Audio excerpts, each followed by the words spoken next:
ಕಾಂಗ್ರೆಸ್ ಸರ್ಕಾರ ಹಾಗೂ ದೋಸ್ತಿ ನಾಯಕರ ನಡುವೆ ಬಿಡದಿ ಟೌನ್ಶಿಪ್ ಜಟಾಪಟಿ ಜೋರಾಗಿದೆ. ಭೈರಮಂಗಲ ಗ್ರಾಮಕ್ಕೆ ಬಿಜೆಪಿ ನಾಯಕರ ನಿಯೋಗ ಆಗಮಿಸಿದೆ. ಬಿಜೆಪಿ ರಾಜ್ಯಾಧ್ಯಕ್ಷ ವಿಜೇಂದ್ರ, ವಿಪಕ್ಷ ನಾಯಕ ಆರ್ ಅಶೋಕ ಸೇರಿದಂತೆ ಹಲವು ನಾಯಕರು ಕೆಂಪಯ್ಯನಪಾಳ್ಯ ಗ್ರಾಮಕ್ಕೆ ಆಗಮಿಸಿದ್ದಾರೆ. ಕೆಂಪಯ್ಯನಪಾಳ್ಯ ಗ್ರಾಮದ ಹೊಲದಲ್ಲಿ ಎಳನೀರು ಸವದ್ರು ಭೂಸ್ವಾಧೀನ ಆಗುವ ಪ್ರದೇಶದ ರೈತರ ಜೊತೆ ಉಭಯ ನಾಯಕರು ಚರ್ಚಿಸಿ ಮಾಹಿತಿ ಕಲೆ ಹಾಕಿದ್ದಾರೆ.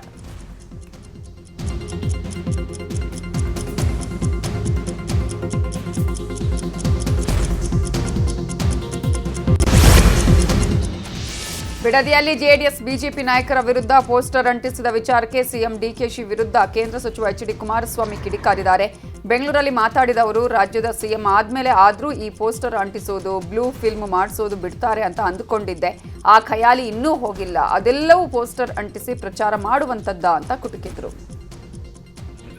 ನಾನು ಈ ರಾಜ್ಯದ ಮುಖ್ಯಮಂತ್ರಿಗಳಾದ ಮೇಲಾದರೂ ಇದೆಂಥವು ಬ್ಲೂ ಫಿಲಮ್ ಮಾಡಿಸೋದು, ಪೋಸ್ಟ್ ಅಂಟಿಸು ಇವೆಲ್ಲ ಬಿಡ್ತಾರೆ ಅದನ್ನು ಅಂತ ಅಂದ್ಕೊಂಡಿದ್ದೆ.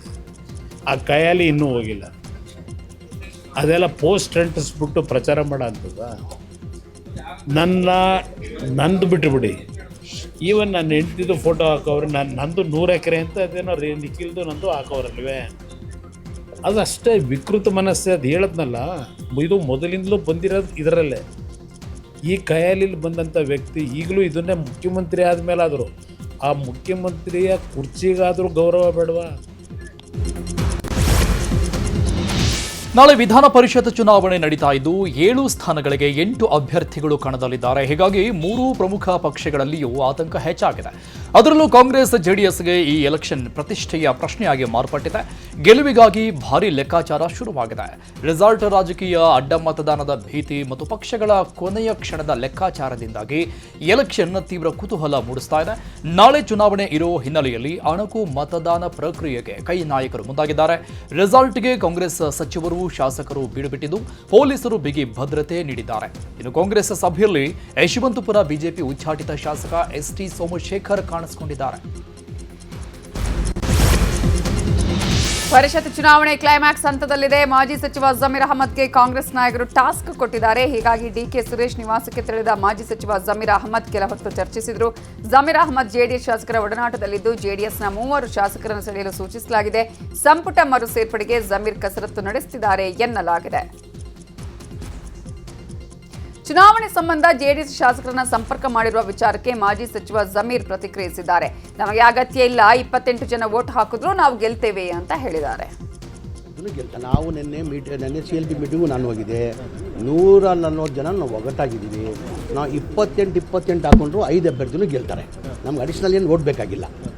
ನಮಗೇನು ಸಮಸ್ಯೆ ತೊಂದರೆ ಇಲ್ಲ, ಅಗತ್ಯನೇ ಇಲ್ಲಲ್ಲ ನಮಗೆ. ನಾವು ಹೇಳ್ದಿಲ್ಲ, 28 ಹಾಕೊಂಡ್ರು ನಾವು 5 ಜನನೂ ನಾವು ಗೆಲ್ತೀವಿ. ಬೇಕಾಗಿಲ್ಲ, 28 ಸಿಕ್ಕಿದ್ರೆ ಸಾಕು. ನಾವು ನಿನ್ನೆ CLP ಮೀಟಿಂಗು ನಾನು ಹೋಗಿದೆ. 140 ಜನ ನಾವು ಒಗ್ಗಟ್ಟಾಗಿದ್ದೀವಿ. ನಾವು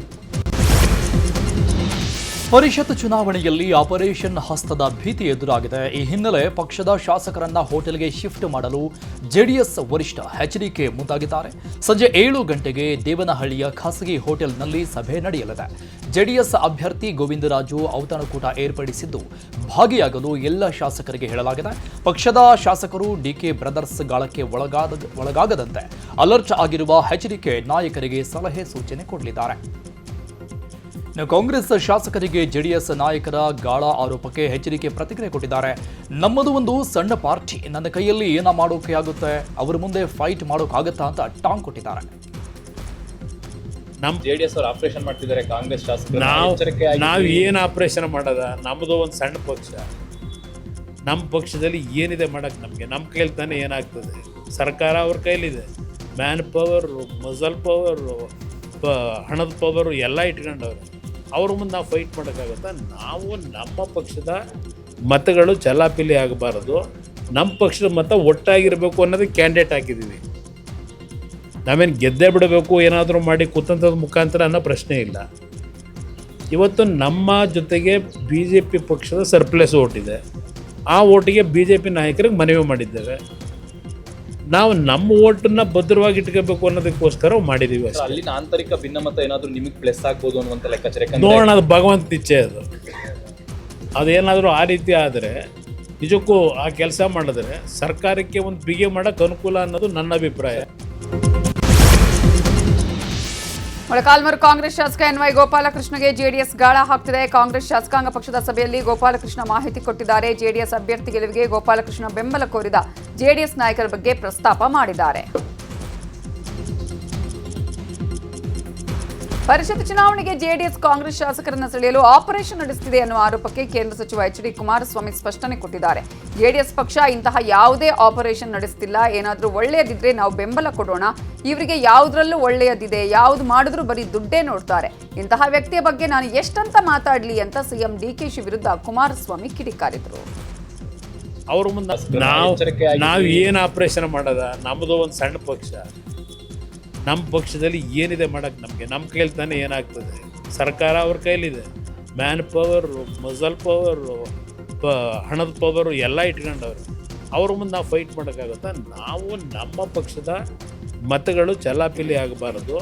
ನಮ್ಮ ಪಕ್ಷದ ಮತ ಒಟ್ಟಾಗಿರಬೇಕು ಅನ್ನೋದಕ್ಕೆ ಕ್ಯಾಂಡಿಡೇಟ್ ಹಾಕಿದ್ದೀವಿ. ನಾವೇನು ಗೆದ್ದೇ ಬಿಡಬೇಕು ಏನಾದರೂ ಮಾಡಿ ಕುತಂತ್ರದ ಮುಖಾಂತರ ಅನ್ನೋ ಪ್ರಶ್ನೆ. ಗೃಹಲಕ್ಷ್ಮಿ ಹಾಗೂ ಗೃಹ ಜ್ಯೋತಿ ಯೋಜನೆಗಳ ಪರಿಷ್ಕರಣೆಗೆ ಮುಂದಾಗಿದ್ದು, ಇದರ ಮಧ್ಯೆ ಪಿಂಚಣಿ ಪಡಿತಾ ಇದ್ದವರಿಗೆ ಭಿಕ್ಷಾಕ ಕೊಟ್ಟಿದೆ ಸರ್ಕಾರ. ರಾಜ್ಯದಲ್ಲಿ 16 ಲಕ್ಷ ಜನರ ಪಿಂಚಣಿ ಸ್ಥಗಿತಗೊಂಡಿದೆ ಅನ್ನೋ ಮಾಹಿತಿ ಹೊರಬಿದ್ದಿದೆ. ಕಳೆದ 3 ತಿಂಗಳಿಂದ ರಾಜ್ಯದ 16 ಲಕ್ಷ ಜನರಿಗೆ ಪಿಂಚಣಿ ಬರ್ತಾ ಇಲ್ಲ. ವೃದ್ಧಾಪ್ಯ ವೇತನ, ವಿಧವಾ ಪಿಂಚಣಿ, ಸಂಧ್ಯಾ ಸುರಕ್ಷಾ, ವಿಶೇಷ ಚೇತನರ ವೇತನ ಪಡಿತಾ ಇದ್ದವರಿಗೆ ಸಂಕಷ್ಟ ಎದುರಾಗಿದೆ. ವೇತನ ಸ್ಥಗಿತದಿಂದ ಕಚೇರಿಯಿಂದ ಕಚೇರಿಗೆ ಜನ ಅಲಿತಾ ಇದ್ದಾರೆ. ಕೋಲಾರ ಜಿಲ್ಲೆಯ ವಿಕಲಚೇತನರಿಗೆ ಇನ್ನೂ ಪಿಂಚಣಿ ಹಣ ತಲುಪಿಲ್ಲ. ಕಳೆದ 3 ತಿಂಗಳಿಂದ ವಿಶೇಷ ಚೇತನರು ಕಚೇರಿಗಳ ಸುತ್ತಲೂ ಅಲೆದಾಡುತ್ತಿದ್ದಾರೆ. ರಾಜ್ಯ ಸರ್ಕಾರದ ಪಿಂಚಣಿ ಫಲಾನುಭವಿಗಳ ಆಕ್ರೋಶವನ್ನು ವ್ಯಕ್ತಪಡಿಸಿದ್ದು, ಪ್ರತಿ ತಿಂಗಳು 5ನೇ ತಾರೀಕು ವಿಕಲಚೇತನರಿಗೆ ಸರ್ಕಾರ 1400 ರೂಪಾಯಿ ಪಿಂಚಣಿ ನೀಡುತ್ತಿತ್ತು. ಆದರೆ ಕಳೆದ 3 ತಿಂಗಳಿಂದ ಹಣ ಬಂದಿಲ್ಲ. ನಮಗೆ ಭಾರಿ ಸಮಸ್ಯೆಯಾಗ್ತಿದೆ ಅಂತ ವಿಕಲಚೇತನರು ಹೇಳ್ತಿದ್ದಾರೆ. ಧರ್ಮಸ್ಥಳದ ಅಸಹಜ ಸಾವಿನ ತನಿಖೆ ವಿಚಾರವಾಗಿ ಚಿನ್ನಯ್ಯ ಜೊತೆ ಮಾತನಾಡಿದ್ದು ನಿಜ ಅಂತ ಪ್ರಕಾಶ್ ರಾಜ್ ಹೇಳಿದ್ದಾರೆ. ಬೆಂಗಳೂರಲ್ಲಿ ಸುದ್ದಿಗೋಷ್ಠಿ ನಡೆಸಿ ಮಾತನಾಡಿದ ಅವರು, ಗಿರೀಶ್ ಮಠನ್ ಅವರು ನನಗೆ ಕರೆ ಮಾಡಿ ಚಿನ್ನಯ್ಯ ನಿಮ್ಮ ಬಳಿ ಮಾತನಾಡಬೇಕಂತೆ ಅಂತಂದ್ರು. ವಾಯ್ಸ್ ಮೆಸೇಜ್ ಕಳಿಸಿ ಅಂತ ನಾನು ಅವರಿಗೆ ಹೇಳಿದ್ದೆ.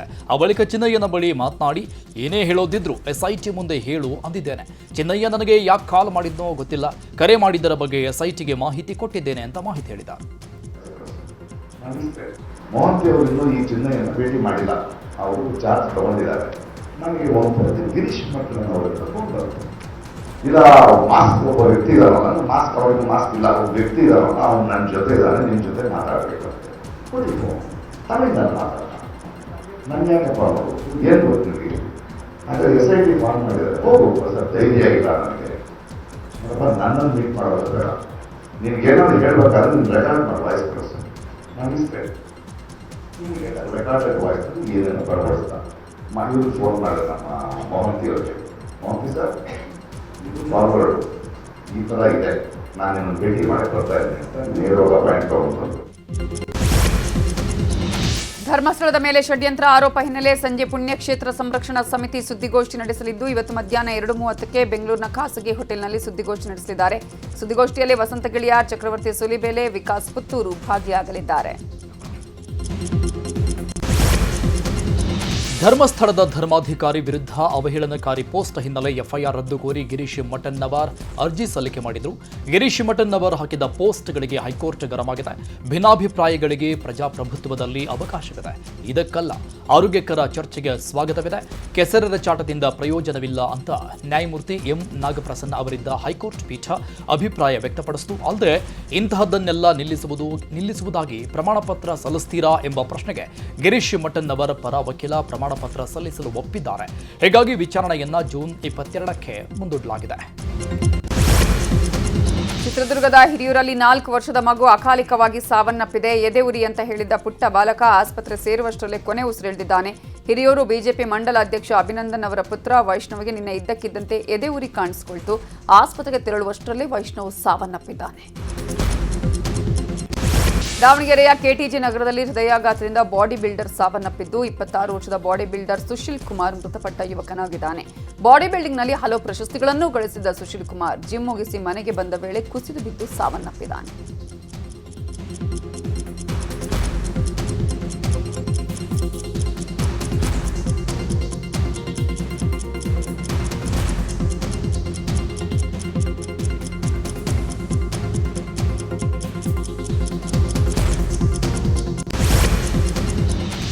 ತುಮಕೂರಲ್ಲಿ ಪೊಲೀಸ್ ಬಂಧನಕ್ಕೆ ಹೆದರಿ ಮನೆಯಲ್ಲಿ ರೌಡಿ ಶೀಟರ್ ಅವಿತು ಕುಳಿತಿದ್ದ. ಮನೆ ಬಾಗಿಲು ಹಾಕಿಕೊಂಡು ರೌಡಿ ಶೀಟರ್ ಹೈ ಡ್ರಾಮಾ ಮಾಡಿದ್ದಾನೆ.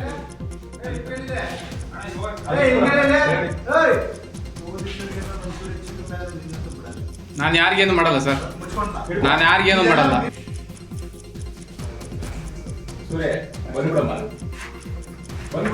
ನೀನು ಅಲ್ಲ ಕಣ ತಿರುಗಾಡ ತೆಗೆದು ಆರೋಪಿ ಆಗಿ ನೀನು ವಿಡಿಯೋ ಮಾಡ್ಕೊಂಡು ನಿಂತ್ಕೊಂಡು ಆಚೆ ಬರಲ್ಲ ಅಂತಂದ್ರೆ ಅದು ಆರೋಪಿ ಇದ್ರೆ ಅದು ಕೋರ್ಟ್ ನಾವು ಅರೆಸ್ಟ್ ಮಾಡ್ಬೇಕೀಗ.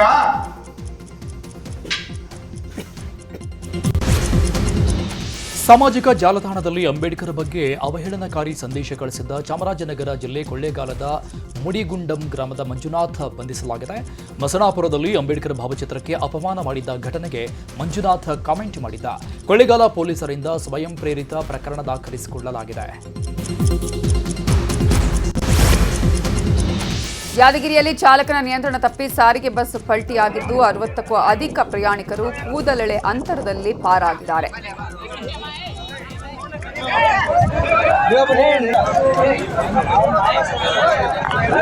Public TV ಬರಕತ್ತೈತಿ.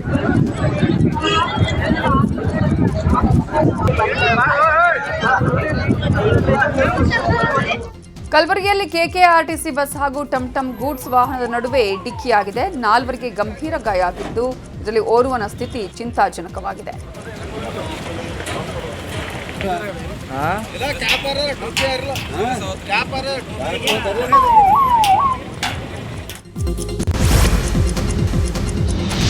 ಮೈಸೂರಿನ ಜಯದೇವ ಆಸ್ಪತ್ರೆಯಲ್ಲಿ ವೈದ್ಯರಿಲ್ಲದೆ ರೋಗಿಗಳು ಪರದಾಡ್ತಿದ್ದಾರೆ. ಜಯದೇವ ಆಸ್ಪತ್ರೆಯಲ್ಲಿ ವೈದ್ಯರಿಲ್ಲದೆ ಕಳೆದ 24 ಗಂಟೆಯಲ್ಲಿ 11 ಮಂದಿ ಸಾವನ್ನಪ್ಪಿದ್ದಾರೆ. ನೈಟ್ ಶಿಫ್ಟ್ ಅಲ್ಲಿ ವೈದ್ಯರಿಲ್ಲ, ಬೆಳಿಗ್ಗೆ ಶಿಫ್ಟ್ ಅಲ್ಲೂ ಸರಿಯಾದ ಸಮಯಕ್ಕೆ ವೈದ್ಯರು ಬರ್ತಿಲ್ಲ ಅಂತ ಸಾರ್ವಜನಿಕರು ತೀವ್ರ ಆಕ್ರೋಶವನ್ನು ವ್ಯಕ್ತಪಡಿಸಿದ್ದಾರೆ. ಇನ್ನು ಮೈಸೂರಿನ ಜಯದೇವ ಆಸ್ಪತ್ರೆಯಲ್ಲಿ ವೈದ್ಯರ ಕೊರತೆಯಿಂದ ಒಂದೇ ದಿನದಲ್ಲಿ 11 ಹೃದ್ರೋಗಿಗಳು ಸಾವನ್ನಪ್ಪಿದ್ದಾರೆ ಅಂತ ಆಸ್ಪತ್ರೆಯ ಅಧೀಕ್ಷಕ ಡಾಕ್ಟರ್ ಸದಾನಂದ ಹೇಳಿದ್ದಾರೆ. ಕೆಲವರು ಸಾಯುವ ಸ್ಥಿತಿಯಲ್ಲಿದ್ದರು, ಬದುಕುವ ಸಾಧ್ಯತೆ ಕೇವಲ 30%ರಷ್ಟಿತ್ತು. ಲೇಟ್ ಆಗಿ ಬಂದವರು ಮೃತಪಟ್ಟಿದ್ದಾರೆ. ರೋಗಿಗಳನ್ನು ಉಳಿಸೋದಕ್ಕೆ ನಾವು ಪ್ರಯತ್ನಿಸಿದ್ದೇವೆ, ತಡವಾಗಿ ಬಂದಿದ್ದಕ್ಕೆ ಪ್ರಾಣ ಹೋಗಿದೆ ಅಂತ ಹೇಳಿದ್ದಾರೆ. ನಮ್ಮ ಹಾಸ್ಪಿಟಲ್ ಅನ್ಯೂಶುವಲಿ ಜಾಸ್ತಿ ಅಡ್ಮಿಷನ್ಸ್ ನಿನ್ನೆ ದಿವಸ ಆಯಿತು. ಅಂದರೆ ನಮಗೆ ಒಂದು 18 ಬೆಡ್ ಇರೋ ICUನಲ್ಲಿ ನಾವು 25 ಜನ ಹಾಕ್ಕೊಂಡು ಟ್ರಾಲಿ ಮೇಲೆ ಹಾಕೊಂಡು ನಾವು ಟ್ರೀಟ್ಮೆಂಟ್ ಕೊಡಬೇಕಾಯಿತು. ಎಲ್ಲ ಕಡೆಯಿಂದ ತುಂಬ ಸೀರಿಯಸ್ ಆಗಿರೋ ಪೇಷಂಟ್ಸ್ ಇಲ್ಲಿಗೆ ರೆಫರ್ ಆಗಿ ಬಂದಿದ್ದರು. ತುಂಬ ಸೀರಿಯಸ್ ಇರೋದ್ರಿಂದ ಪೇಷಂಟ್ಸು ನಿನ್ನೆ ಸ್ವಲ್ಪ ಹೆಚ್ಚಿನ ಸಾವು ನೋವು ಆಗಿದೆ. ನಿನ್ನೆ ಬೆಳಗ್ಗೆಯಿಂದ ಇವತ್ತು ಬೆಳಗ್ಗೆವರೆಗೂ ಒಂದು 11 ಜನ ಪೇಷಂಟ್ಸು ತೀರ್ಕೊಂಡಿದ್ದಾರೆ. ಅಲ್ಲಿ ಬಂದಿದ್ದವರೆಲ್ಲರೂ ನಾನು ಎಲ್ಲರದು ಕೇಸ್ ಶೀಟ್ಸು ಫೈಲ್ ಎಲ್ಲ ತರಿಸಿ ನೋಡಿದ್ದೀನಿ. Majority of patients serious heart attack ಆಗಿದ್ದಂಥವರು, ವಯಸ್ಸಾಗಿದ್ದಂಥವರು ಮತ್ತು ಅಡ್ಮಿಟ್ ಆಗುವಾಗಲೇ ಸ್ವಲ್ಪ ತಡವಾಗಿ ಹಾಸ್ಪಿಟ್ಲಿಗೆ ತಲುಪಿರೋಂಥವರು. ಸೊ 200 ಬೆಡ್ಡು ಜಾಸ್ತಿಯಾಗಿ ಇನ್ನೊಂದಷ್ಟು ಜನ ಸಿಬ್ಬಂದಿ ವೈದ್ಯರು ನೇಮಕಾತಿ ಆದರೆ ಈ ಪ್ರಾಬ್ಲಮನ್ನು ನಾವು ತಡೆಗಟ್ಟಬಹುದು. ನಿನ್ನೆ ರಾತ್ರಿ ನೈಟ್ ಡ್ಯೂಟಿಲಿ 3 ಜನ ಡಾಕ್ಟರ್ಸ್ ಇದ್ದರು. ಅವರೆಲ್ಲರೂ ಸೀನಿಯರ್ ಮಟ್ಟದ ಡಾಕ್ಟರ್ಸು. ನಮ್ಮ ಹಾಸ್ಪಿಟಲ್ ಅನ್ಯೂಶುವಲಿ ಜಾಸ್ತಿ ಅಡ್ಮಿಷನ್ಸ್ ನಿನ್ನೆ ದಿವಸ ಆಯಿತು. ಬೆಂಗಳೂರಲ್ಲಿ ಹಫ್ತಾ ವಸೂಲಿ ಹೆಚ್ಚಾಗ್ತಾ ಇರುವ ಆರೋಪ ಹಿನ್ನೆಲೆಯಲ್ಲಿ ಬೇಸತ್ತು ಕಾರ್ಮಿಕ ಪರಿಷತ್ನಿಂದ ಪ್ರತಿಭಟನೆಗೆ ಕರೆ ಕೊಡಲಾಗಿದೆ. ನಾಳೆ ನಗರದಲ್ಲಿ ಬೇಕರಿ ಕಾಂಡಿಮೆಂಟ್ಸ್ ಬಂದ್ ಮಾಡಿ ಪ್ರತಿಭಟನೆ ನಡೆಸಲಿದ್ದಾರೆ. ಪೊಲೀಸರು, ಆರೋಗ್ಯ ಇಲಾಖೆ ಅಧಿಕಾರಿಗಳು ಸೇರಿದಂತೆ ಪುಡಿ ರೌಡಿಗಳ ಕಿರುಕುಳದಿಂದ ನಮಗೆ ಮುಕ್ತಿ ಕೊಡಿ ಅಂತ ಅನಿರ್ದಿಷ್ಟಾವಧಿ ಮುಷ್ಕರಕ್ಕೆ ಕರೆ ಕೊಡಲಾಗಿದೆ.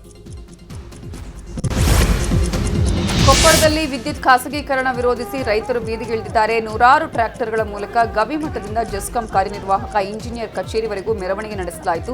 ಈಗಿರುವಂತೆ ವಿದ್ಯುತ್ ಕಂಪನಿಗಳನ್ನು ಸರ್ಕಾರ ವಹಿಸಿಕೊಳ್ಳಲಿ ಅಂತ ಆಗ್ರಹಿಸಿದ್ದಾರೆ. ಬೆಳಗಾವಿಯಲ್ಲಿ ಇಂದು ಸುಪ್ರೀಂ ಕೋರ್ಟ್ ವಕೀಲ ಮೋಹನ್ ಕಾತರಕಿ ಕನ್ನಡ ಸಂಘಟನೆಗಳ ಮುಖಂಡರೊಂದಿಗೆ ಸಂವಾದ ನಡೆಸಿದರು. ಸರ್ಕಿಟ್ ಹೌಸ್ ಗಡಿ ವಿಚಾರ ಕುರಿತು ಕನ್ನಡ ಸಂಘಟನೆಗಳ ಜೊತೆಗೆ ಮೋಹನ್ ಕಾತರಕಿ ಚರ್ಚೆ ಮಾಡಿದ್ದಾರೆ. ಹಾಸನದಲ್ಲಿ ಕಾಡಾನೆಗಳು ನಾಡಿನತ್ತ ಲಗ್ಗೆ ಇಡ್ತಿವೆ. ಸಕಲೇಶಪುರ ಉದಯವಾರ ಸರ್ಕಾರಿ BL ಅಂಬಿಕಾ ಪ್ರೌಢಶಾಲೆ ಆವರಣಕ್ಕೆ ಕಾಡಾನೆ ಭೀಮಾ ಎಂಟ್ರಿ ಕೊಟ್ಟಿದ್ದು, ಕಾಡಾನೆ ಕಂಡು ಶಾಲಾ ಮಕ್ಕಳು ಭಯಭೀತರಾಗಿದ್ದರು. ಭೀಮಾ ಛಲವನ್ನೇ ETF ಅರಣ್ಯ ಸಿಬ್ಬಂದಿ ಹಿಂಬಾಲಿಸಿದರು. ಶಾಲಾ ಆವರಣಕ್ಕೆ ಹೆಚ್ಚಿನ ಭದ್ರತೆ ಕೊಡಬೇಕು ಅಂತ ಸ್ಥಳೀಯರು ಒತ್ತಾಯಿಸಿದ್ದಾರೆ. ಕ್ರೈಸ್ತ ಧರ್ಮ ಪ್ರಚಾರಕ್ಕೆ TTI ರಣತಂತ್ರ ಹಣಿದಿದೆ. ಬಡವರು, ತುಳಿತಕ್ಕೊಳಗಾಗದವರೇ ಟಾರ್ಗೆಟ್ ಆಗಿದ್ದು, ಅವರ ಭಾಷೆಯಲ್ಲೇ ಮಾತಾಡೋರನ್ನ ಬಳಕೆ ಮಾಡಲಾಗಿದೆ. ಬಡ ಸ್ಥಳೀಯ ವ್ಯಕ್ತಿಯ ವಿವರ ಸಂಗ್ರಹಿಸಲಾಗಿದೆ. ಅಂತಹ ವ್ಯಕ್ತಿಗೆ ಶೈಕ್ಷಣಿಕವಾಗಿ ಸಹಾಯ ಮಾಡಿರುವ ಅಂಶ ಬೆಳಕಿಗೆ ಬಂದಿದೆ. ತೆಲಂಗಾಣ ಸರ್ಕಾರ ರಸ್ತೆಯೊಂದಕ್ಕೆ ಡೊನಾಲ್ಡ್ ಟ್ರಂಪ್ ಅವೆನ್ಯೂ ಅಂತ ಹೆಸರಿಸಲು ನಿರ್ಧರಿಸಿದೆ. ಹೈದರಾಬಾದ್ನ ಐಟಿ ಕಾರಿಡಾರ್ನಲ್ಲಿರುವ ಅಮೆರಿಕನ್ ಕಾನ್ಸುಲೇಟ್ಗೆ ಸಂಪರ್ಕ ಕಲ್ಪಿಸುವ ರಸ್ತೆಗೆ ಡೊನಾಲ್ಡ್ ಟ್ರಂಪ್ ಅವೆನ್ಯೂ ಎಂದು ಹೆಸರಿಡಲು ತೆಲಂಗಾಣ ಸರ್ಕಾರ ತೀರ್ಮಾನಿಸಿದೆ.